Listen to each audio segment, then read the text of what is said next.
Hello everyone, कैसे हैं आप। उम्मीद करूंगा आप सभी स्वस्थ और मस्त होंगे। मैं हूं आपका आशीष सर। आज की वीडियो आपके लिए बहुत इंपॉर्टेंट है। क्लास 10th को लेकर के साइंस में आपको इम्पोर्टेंट फोकस चैप्टर और कंटेंट इस वीडियो में मिलने वाले हैं। अगर आप मैक्सिमम मार्क्स लाना चाहते हैं साइंस में तो इस वीडियो को एंड तक जरूर देखिए। और आगे बढ़ने से पहले वीडियो को लाइक कर लीजिए, हमारे चैनल को सब्सक्राइब जरूर कर लीजिए। तो चलिए स्टार्ट करते हैं। और सबसे पहले हम स्टार्ट करेंगे फिजिक्स से।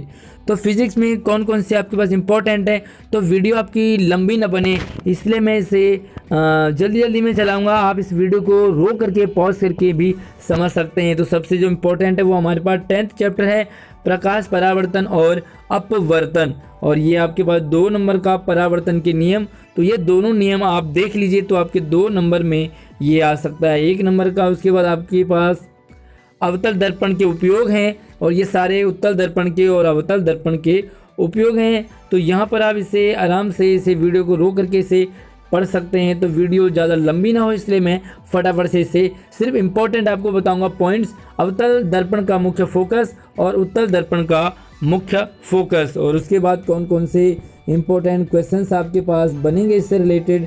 तो चलिए आगे बढ़ते हैं। ये इसके वक्रता केंद्र, वक्रता त्रिज्या, ध्रुव, मुख्य अंश और फोकस दूरी, और इस तरह से ये आप फिगर करके अपवर्तन के नियम भी आपके पास 2 नंबर का इसमें से आ सकता है। ये दोनों पॉइंट आपने नोट करने हैं और ये बहुत ही इम्पोर्टेंट है। उसके बाद माध्यम का अपवर्तनांक, और इसे भी आप वीडियो को पॉज करके आगे बढ़ सकते हैं। और इसी तरह से 3 नंबर का आपके पास आएगा रेखा चित्र, कांच के स्लैब के अपवर्तन 3 अंक का। और यहाँ पर प्रकाश की किरण कांच की स्लैब पर अवलंब आपतित। और आगे देखते हैं उत्तल लेंस और अवतल लेंस, तो इनका सूत्र भी आप देख सकते हैं। और ये उत्तल लेंस, अवतल लेंस, अभिसारी और अपसारी, और इस तरीके से हम इसे शॉर्ट में बढ़ते हुए आगे बढ़ते हैं। और ये इसके इम्पोर्टेंट क्वेश्चंस हैं, तो इन पे भी आप एक नज़र ज़रूर घुमाइए। और इस वीडियो को पॉज करके आप इन जो क्वेश्चंस हैं इन पर आप फोकस कर सकते हैं। और उसके बाद जो हमारा अगला चैप्टर है वो है 11th चैप्टर, मानव नेत्र तथा रंग बिरंगा संसार। और इसमें कुछ इस तरह से आपके पास ये जो इम्पोर्टेंट सिर्फ फोकस कंटेंट निकाला है, प्रिज्म कोण है, विचलन कोण है, तो इनको आपने पढ़ना है। और अगर आप इसे एक बार पढ़ जाते हैं, समझ जाते हैं, तो आपके जो मार्क्स वो बहुत अच्छे आने के मैक्सिमम चांस बन जाते हैं। वायुमंडलीय अपवर्तन, तारों का टिमटिमाना, और इस तरीके से ये जो पिक्चर है आप ये भी बना करके, ये भी कई बार एग्जाम में पूछा जाता है, स्वच्छ आकाश का रंग नीला क्यों होता है। ये सवाल आपके पास कई बार आ जाता है, 1 नंबर में पूछा जा सकता है। तो ये पिक्चर भी आप ध्यान से देख सकते हैं। इंद्रधनुष का निर्माण 3 नंबर में, और प्रकाश का प्रकीर्णन, टिंडल प्रभाव, और इस तरीके से हम इसे थोड़ा सा स्पीडली चलेंगे। खतरे के संकेत लाल रंग के क्यों होते हैं, ये सवाल आपके पास 1 नंबर में आ जाता है। अग्रिम सूर्योदय तथा विलंबित सूर्यास्त 3 अंक का, और यहाँ पर इम्पोर्टेंट है आपके पास फिजिक्स है, उसके बाद आपको बायो पार्ट भी रहेगा इसमें।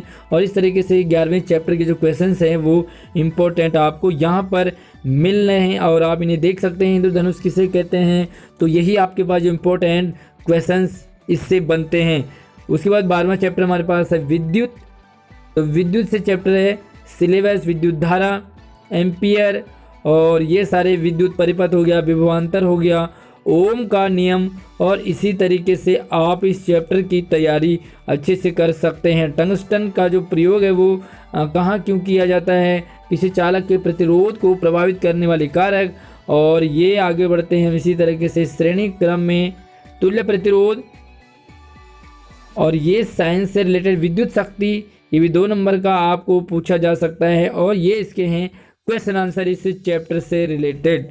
आप वीडियो को चाहे तो स्लो भी कर सकते हैं सेटिंग में जाकर के इसे, तो वीडियो आपका स्लो चलने लग जाएगा ताकि आप आसानी से, और अगर आपको ये कंफर्ट है तो आप इसी तरीके से देख सकते हैं। विद्युत धारा के चुंबकीय प्रभाव 13 चैप्टर है, और इसके भी जो इम्पोर्टेंट है वो आप यहाँ पर देख सकते हैं। चुंबकीय क्षेत्र हो गया।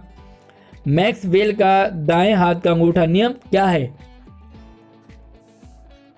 सीधे विद्युत धारावाही चालक के चारों ओर चुंबकीय क्षेत्र और अगर आप इस वीडियो को पूरा देख लेते हैं 2-4 बार तो आपके बहुत अच्छे मार्क्स आना कन्फर्म है। और अगर आपको फेल होने का डर है तो सिर्फ इतना पढ़ने से ही आपके पूरे मार्क्स आ जाएंगे। फ्लेमिंग का बाएं हाथ का नियम, और ये भी आपके एग्जाम में पूछ लिया जाता है। बाएं हाथ का नियम, दाएं हाथ का नियम, विद्युत चुंबकीय प्रेरण, चुंबकीय फ्लक्स और विद्युत मोटर, 5 अंक का ये आता है, तो इससे आप आराम से समझ सकते हैं। विद्युत मोटर का सिद्धांत है, विद्युत मोटर के प्रमुख भाग, उनके कार्य, और इसी तरीके से आप ये पिक्चर भी देख सकते हैं। तो कई बार पिक्चर ही दे देते एग्जाम में। धारामापी, और ये इस तरीके से इस चैप्टर के इम्पोर्टेंट जो क्वेश्चंस हैं वो भी आप इसमें देख सकते हैं। चाहे तो आप वीडियो को पॉज करके भी अपना आराम से इसे समझ सकते हैं, पढ़ सकते हैं। तो चलिए, वैसे मैं आपको पीडीएफ ज़रूर दूंगा। और अब हम चलते हैं केमिस्ट्री वाले पार्ट पे। तो आपका जो फिजिक्स है वो इतना ही एनफ है, बहुत है, और इतना आपने पढ़ लिया तो आपको फिजिक्स के पूरे मार्क्स आपको आ जाएंगे। और ये फर्स्ट चैप्टर हमारा हो गया केमिस्ट्री से रासायनिक अभिक्रिया एवं समीकरण, और इसके अंतर्गत रासायनिक अभिक्रिया के प्रकार हो गया, संयोजन अभिक्रिया, वियोजन अभिक्रिया, ऊष्मीय नियोजन, तो ये सारा आप देख सकते हैं, विस्थापन अभिक्रिया। और इस तरीके से आप इसे ज़रूर 2-3 बार इसे वीडियो को देख करके आप अगर अपनी तैयारी कर लेते तो आपकी काफ़ी अच्छी तैयारी हो जाएगी, बहुत अच्छे मार्क्स आपके आ जाएंगे। और ये क्वेश्चंस आपके पास इस तरह से आएंगे, कारण बताओ कि क्यों, और ये नीचे कारण है, और ये आपके एग्ज़ाम में इसी तरह से पूछे जाते हैं। दूसरा है अम्ल, क्षारक और लवण। तो सेकेंड जो चैप्टर है इसे क्या क्या इम्पोर्टेंट है तो वो यहाँ पर देख सकते हैं, और ये 2020-21 के पाठ्यक्रम के ही अकॉर्डिंग है। अम्ल एवं क्षारक, तो एक तरफ से अम्ल और एक तरफ क्षारक, और इसे आप अच्छे से देख सकते हैं एग्जाम्पल के साथ। यहाँ पर आपको दिया हुआ है, जल में घुलनशील क्षारक को क्षार कहते हैं। कुछ प्राकृतिक अम्ल भी हैं, सोडियम हाइड्रोक्साइड है, और ये पिक्चर वगैरह भी आप इसे देख सकते हैं, समझ सकते हैं। वीडियो को रोक करके ज़रूर आप इस चीज़ पर फोकस कीजिए। जीवन में पीएच का क्या महत्व है, क्या वैल्यू है, हमारे पाचन तंत्र में पीएच की वैल्यू क्या है, जानवरों और पौधों द्वारा आत्मरक्षा, और इस तरीके से आप इसे अपनी तैयारी कर सकते हैं। बेकिंग सोडा, रासायनिक नाम आ जाते हैं एग्ज़ाम में आपको, और इसे बनाने का तरीका, और धोने का सोडा, ये रासायनिक नाम और रासायनिक सूत्र, ये भी आपको एग्जाम में पूछे जाते हैं। और इस तरीके से रासायनिक का नाम,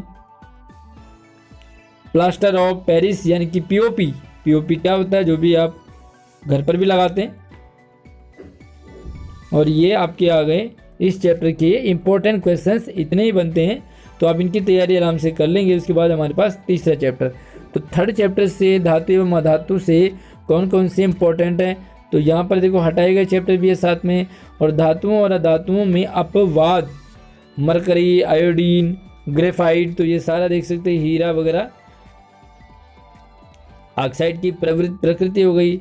और इसे आप इसकी तैयारी, आयनिक यौगिकों का निर्माण और आयनिक यौगिकों के गुणधर्म, और ये आ गए इससे रिलेटेड क्वेश्चंस।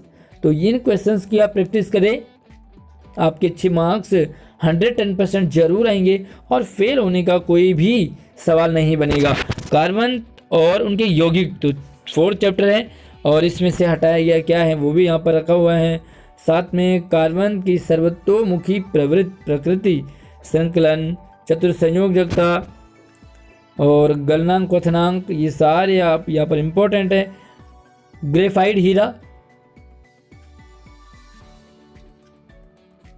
और समजातीय श्रेणी के गुण, संरचनात्मक समवायता, और आप इसे आराम से, चाहे तो आप किसी पार्ट को रोक करके, वीडियो रोक करके उस पार्ट को आसानी से देख पढ़ समझ सकते हैं।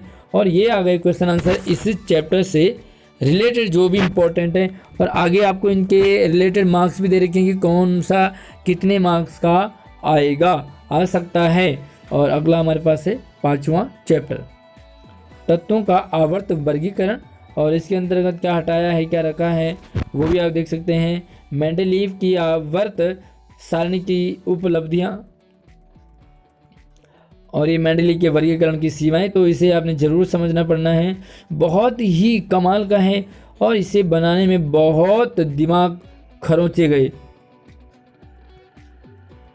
इसको तैयार करने के लिए काफ़ी मेहनत। और यहाँ पर आप देख सकते हैं इलेक्ट्रॉनिक विन्यास है, बाहरी कोश में उपस्थित संयोजकता, इलेक्ट्रॉन समूह संख्या, और आप इन्हें भी देख सकते हैं परमाणु साइज या परमाणु त्रिज्या, संयोजकता, धात्विक हो गया, अधात्विक हो गया। और ये आ जाए इससे रिलेटेड क्वेश्चंस। तो आप क्वेश्चन जरूर नोट करते रहिए क्योंकि इन्हीं क्वेश्चंस की अपनी प्रैक्टिस करनी है बहुत अच्छे मार्क्स लाने के लिए। इससे आगे आपका आएगा ही नहीं। और अगला हमारा हो गया है, अगला पार्ट है बायोलॉजी। तो बायोलॉजी में कौन कौन से चैप्टर से क्या क्या इंपॉर्टेंट है, तो सबसे पहले जैव प्रक्रम, सजीव पादप और जंतुओं में पोषण, श्वसन, संवहन और उत्सर्जन। तो स्वपोषी और विषमपोषी की बात करते हैं पहले। प्रकाश संश्लेषण, अमीबा, और ये आप इससे पिक्चर से समझ सकते हैं कि अमीबा अपना भोजन पादप की सहायता से ग्रहण करता है। तो अमीबा के बारे में कुछ इंपॉर्टेंट टॉपिक। मनुष्य में पोषण क्या होता है, मुंह, ग्रसिका, अमाशय, यकृत, अग्न्याशय, और ये सभी जो है बहुत ही इंपॉर्टेंट है। बृहदात्र है, और इसे अगर बच्चे ने एक बार समझ लिया तो उसके बहुत अच्छे मार्क्स आने के पूरे चांसेस बन जाते हैं। तो ये इससे रिलेटेड क्वेश्चंस आ गए आपके पास। और श्वसन वगैरह है, वायवीय श्वसन, अवायवीय श्वसन, और ये आप इसे आराम से ऑक्सीजन की उपस्थिति में होता है। ये पूरा चार्ट जो है, ये टेबल आप इसे समझ लेते हैं तो आपके अच्छे मार्क्स आ जाएंगे। और ये इससे रिलेटेड क्वेश्चंस हो गए। मनुष्य में परिवहन, हृदय की बात करेंगे अगर हम, निलय की बात करें, दोहरा परिसंचरण, और ये पिक्चर वगैरह ज़रूर आप माइंड में लेते चलेंगे क्योंकि पिक्चर से रिलेटेड आपके बहुत क्वेश्चंस आते हैं। रक्त वाहिकाओं में शामिल है, धमनियाँ हो गई, और पौधों में परिवहन, और ये आगे इससे रिलेटेड क्वेश्चंस कितने नंबर के आएंगे। तो इन्हीं क्वेश्चंस की अगर आप तैयारी कर लेते हैं तो बहुत अच्छे मार्क्स आपके आने के पूरे चांसेस है। मानव उत्सर्जन प्रणाली। और अगर आपको ये PDF चाहिए तो मैं आपको बताऊंगा कैसे इसे आप डाउनलोड करेंगे। तो सबसे पहले आप इन्हें एक बार देख लीजिए। और वृक्क में मूत्र गठन, और ये इस तरह से इसके क्वेश्चंस आ गए हैं। और कौन से क्वेश्चन कितने नंबर का रहेगा, कितने नंबर का बन सकता है, कितने नंबर का आएगा, पौधों में उत्सर्जन, और पादप अपना अपशिष्ट कैसे निकालते हैं, ये क्वेश्चंस हो गए। अब हम बात करते हैं 8वां चैप्टर, जीव जनन कैसे करते हैं, यानी कि जो जीव है वो अगले बच्चे को कैसे पैदा करते हैं, चाहे वो पेड़ पौधे हों चाहे वो इंसान हो। तो प्रजनन का महत्व, अलैंगिक और लैंगिक जनन, तो दोनों आपने समझने हैं। उसके बाद विखंडन हो गया, और ये पिक्चर भी आप जरूर देखें, अमीबा में द्विखंडन। तो यहाँ पर द्विखंडन, बहुखंडन, खंडन विधि, पुनर्जनन, ये सारा आपने जरूर पढ़ना समझना है। हाइड्रा में पुनर्जनन, मुकुलन, बीजाणु जनन, तो ये आप इस तरह से पढ़ें इसे जरूर। और बहुत ही शॉर्ट में इसे बनाया है तो आप इसे आराम से कर सकते हैं। लैंगिक जनन आ जाए। अब लैंगिक जनन की बात करें, पहले अलैंगिक जनन। तो जो लैंगिक जनन होता है उसमें नर और मादा की भागीदारी से ही होता है। और इस तरह से आप देखो इसमें लैंगिक जनन का महत्व। पौधों में लैंगिक जनन कैसे होता है, पुंकेश्वर और स्त्रीकेसर, आप इसे जरूर समझे। तंतु एवं परागकोश, और वर्तिकाग्र, वर्तिका, अंडाशय, ये सारा बहुत ही इंपॉर्टेंट है। उभयलिंगी फूल, और ये एग्जाम में बहुत आते हैं। परागकण, पौधों में किस तरह से प्रजनन होता है। निषेचन, तो अब हम निषेचन की बात करेंगे तो ये भी बहुत ही इंपॉर्टेंट है। निषेचन के बाद परिवर्तन कैसे होता है, बीज और उसके हिस्से, भ्रूण कैसे बनता है, और ये पिक्चर वगैरह भी आप जरूर समझिए। मानव में जनन, अब मनुष्य में जनन कैसे होता है, तो नर अभिभावक नर युग्मक पैदा करते हैं जिन्हें शुक्राणु कहते हैं, और मादा अभिभावक मादा युग्मक अंड का निर्माण करते हैं। तो ये नर और मादा के मिश्रण से, संयोग से प्रजनन होता है। नर में परिवर्तन, और किस तरह से नर और मादा में परिवर्तन होता है। लड़कों के मूछें आ जाती हैं, आवाज़ भारी हो जाता है। और मादा यानी कि लड़कियों में उनके स्तन बड़े होने लग जाते हैं, उन्हें निपस की जो त्वचा है वो डार्क होने लग जाती है, उन्हें महामारी स्टार्ट हो जाती है। किस तरह से पुरुष प्रजनन प्रणाली और नलिकाओं की एक प्रणाली, ग्रंथियों की एक प्रणाली और एक मैथुन करने वाला अंग जिसे कि लिंग कहा जाता है, और वृषण के कार्य, शुक्रवाहिनी, मादा जनन तंत्र, तो ये भी बहुत इंपॉर्टेंट है, ये एग्ज़ाम में कई बार पूछा जाता है। मादा मासिक चक्र क्या होता है, किस तरह से अंडा निषेचन करता है, और ये क्वेश्चंस इससे रिलेटेड, और इन क्वेश्चंस को आपने ज़रूर नोट करते जाना। जनन स्वास्थ्य, यौन रोगों के माध्यम से फैलने वाली बीमारियां जैसे यौन संचारित रोग, और विषाणु द्वारा कंडोम क्यों यूज़ करना चाहिए, क्या मदद करता है, इसे आप ज़रूर समझें। और इससे रिलेटेड कुछ क्वेश्चंस हैं। जीवाणु और विषाणु से होने वाले दो यौन संक्रमण से होने वाले रोगों के नाम बताने हैं आपने 2 नंबर के। और आनुवांशिकता, ये भी एग्ज़ाम में कई बार पूछ लिया जाता है। साथ में मेंडल का योगदान, वंशागति का नियम, ये भी इम्पोर्टेंट है। और मटर में 2 विकल्पी लक्षण, आनुवांशिकता, विभिन्नता और आनुवांशिकी। तो बस थोड़े से ही हमारे पास, अगर हम पूरी बुक्स को हम इस तरह से अलग निकाल कर इम्पोर्टेंट पढ़ लेते हैं तो हमारे मैक्सिमम मार्क्स आने के पूरे चांसेस बन जाते हैं। लिंग निर्धारण कैसे किया जाता है, मादा में और नर में, लड़का होगा या लड़की होगी, कैसे निर्धारण किया जाता है, तो ये पिक्चर भी आप देख सकते हैं। पिक्चर बहुत ही इंपॉर्टेंट है और ये पिक्चर आपके एग्ज़ाम में कई बार पूछा गया है, बोर्ड के एग्ज़ाम में, तो आपने इसे ध्यान से देखना है और समझना है। इस तरह से हमारे पास जो 15वां चैप्टर रहेगा हमारा पर्यावरण, और इससे भी काफ़ी इम्पोर्टेंट सवाल बनते हैं। जैविक निम्नीकरण, आहार हो गया, पोषी और ऊर्जा बहाव, और जैव आवर्धन, घास, हिरण, शेर, और इससे रिलेटेड कुछ क्वेश्चंस भी यहाँ पर दे रखे हैं, संभावित क्वेश्चंस हैं। तो इनकी अगर आप तैयारी करते हैं तो आपके बहुत अच्छे मार्क्स आ जाएंगे।